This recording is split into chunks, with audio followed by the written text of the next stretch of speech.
We all know that Disney likes to give us connections to their other films, and when watching them, we like to look for them. So today, we're taking a look at 10 Disney princess connections that you wouldn't expect. Wait, before we get started, make sure to click that red button to subscribe for more great movie content. Can you guess what movie this is from the emoji? The answer will be revealed at the end of this video, so stay tuned. The Magic Carpet.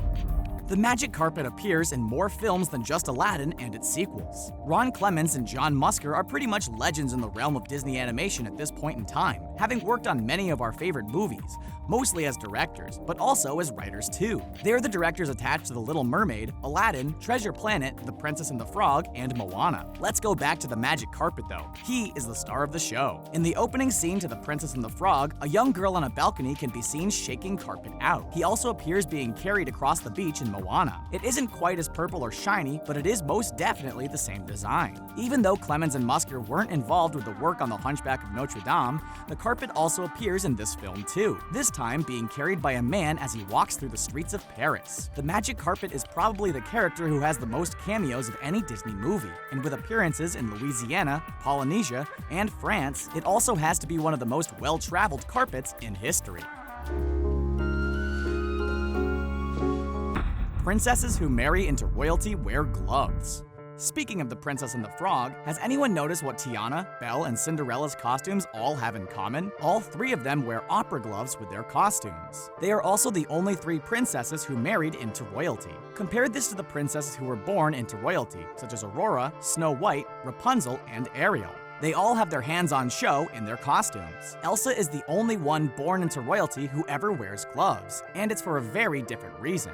There are a lot of theories about why those who marry into royalty would wear gloves. One of these is that they would wear them to signal their non-royal birth, and that the gloves would be something democratic and about respect. One of the others is that the reason for this is more to do with the time periods. The way royals would dress would be very different from how the general public and even their courtiers would dress. For the most part, they could get away with anything. When The Beauty and the Beast, The Princess and the Frog, and Cinderella was set, gloves were seen as fashionable. So their gloves are probably a combination of politics and fashion. Hola! Did you hear about our latest addition to our family? The Richest Español is the perfect place for all you native Spanish speakers out there. Don't speak Spanish? No problem. Come on over. This is the perfect place to practice. Amazing facts, interesting people, and funny pictures. Check out The Richest Español today.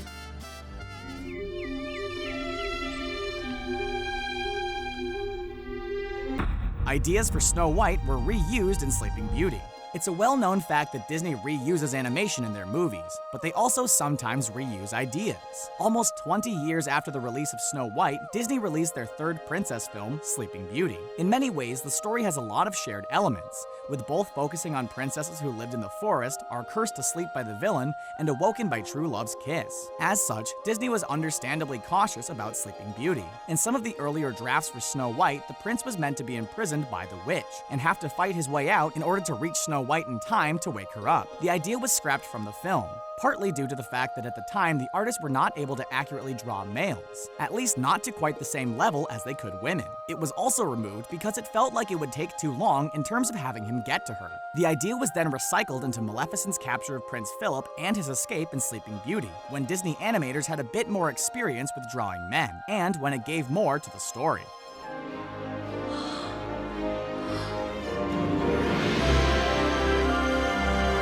Disney referenced their own films with books. Several of Disney's princesses are well known for being avid readers, and the books shown in The Beauty and the Beast, The Princess and the Frog, and Tangled contain Easter eggs to other Disney princesses. When Belle is describing her favorite book, she talks of far-off places, daring sword fights, magic, and a prince in disguise. She mentions that the main character meets her Prince Charming, but doesn't know that it's him yet. She's reading Aladdin, which was Disney's next animated feature, which was released a year later. In The Princess and the Frog, Charlotte's obsession with princesses is established early on. When Tiana is later turned into a frog, she accidentally wrecks Charlotte's room, knocking over some of Charlotte's books. The brief peek we get at her bookshelf shows that among her books she has a copy of Rapunzel, which was what Disney's next princess movie, Tangled, was based on. Tangled used books to make a few references. As Rapunzel and Flynn are looking over an atlas, there are a few fairy tale books on display on the floor. An open book is illustrated illustrated with the opening sequence of Sleeping Beauty. And two of the other books on the floor are The Beauty and the Beast and The Little Mermaid.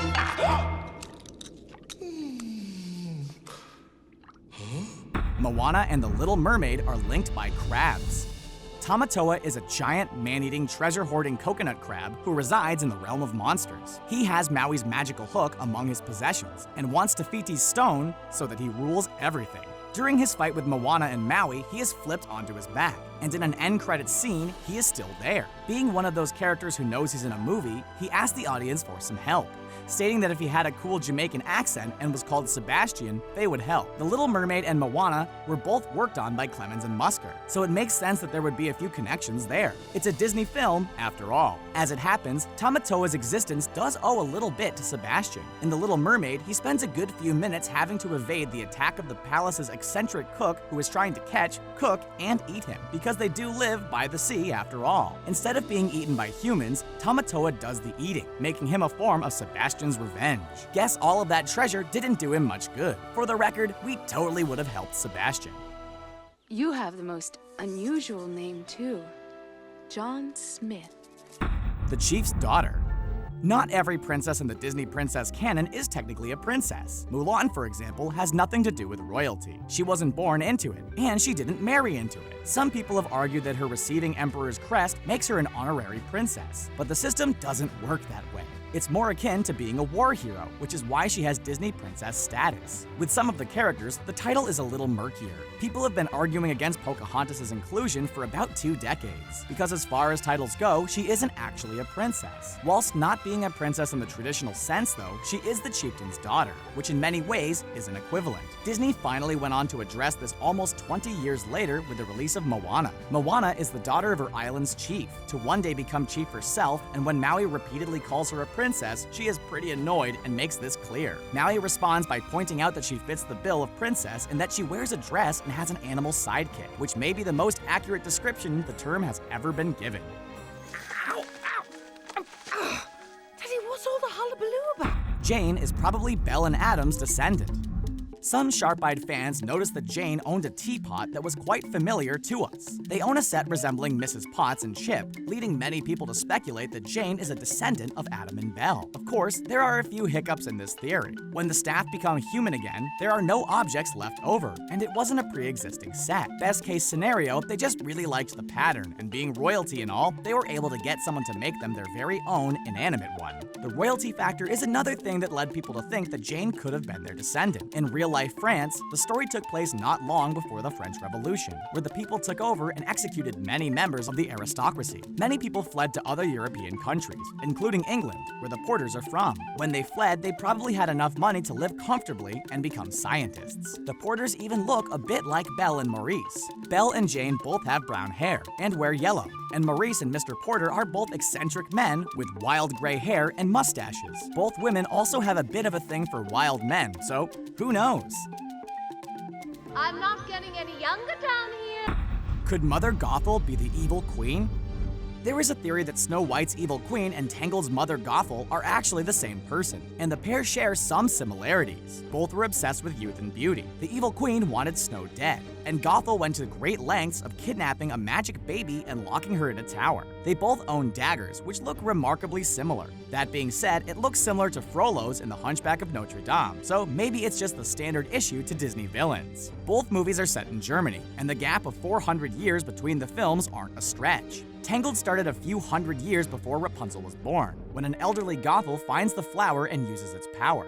It isn't much of a stretch for a woman who was able to live for a few centuries to be able to survive a fall and then leave and grow old in that time. They even look similar. One of the biggest differences is that Queen has a more traditional hag look, especially with her hooked nose. This is probably because Gothel has her own nose and own face. And without, well, look at the eyes for a start. As for why she no longer does magic, it didn't work out too well for her last time, did it?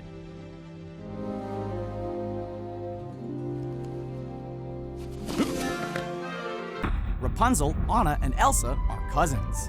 Speaking of Tangled, we're going to talk about the one that we know you're here for. Rapunzel, Elsa, and Anna from Tangled and Frozen are cousins. The theory starts when Arendelle's king and queen go off on a voyage and are killed along the way when their boat is caught up in a storm. 3 years later, their eldest daughter Elsa is having her coronation, and we see Rapunzel and Flynn are guests there. We know it is set after Tangled because Rapunzel has short brown hair. The number 3 comes up a few times. 3 years before that, their parents died, and 3 years before that in the real world, Tangled was released. The prominence of 3 years makes it clear the events of Tangled take place 3 years before Frozen. When the king and queen left, they were actually attending Rapunzel's wedding, because you can't not attend your niece's wedding. What we aren't completely sure about is exactly how they are cousins. Generally, the idea is that their mothers, Queen Ariana and Queen Iduna, are sisters who were married off to other kingdoms. They look quite similar, even more so than most Disney women do, even having similar colored hair. Dark hair seems to be a natural trait in their family, as it is shown that Rapunzel's natural hair is this color.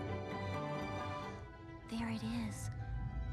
Ariel's shipwreck is probably King AGNARR and Queen Iduna's ship.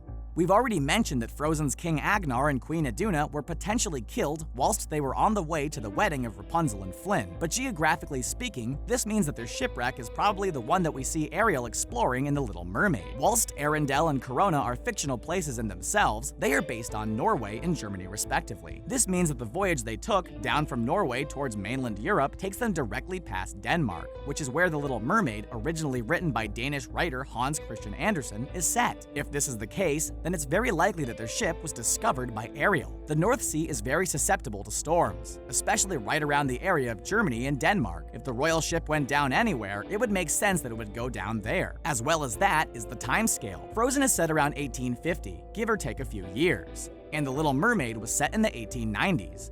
This meant that the shipwreck definitely took place beforehand, and that there was enough time between the two for the ship to have been ruined by the sea.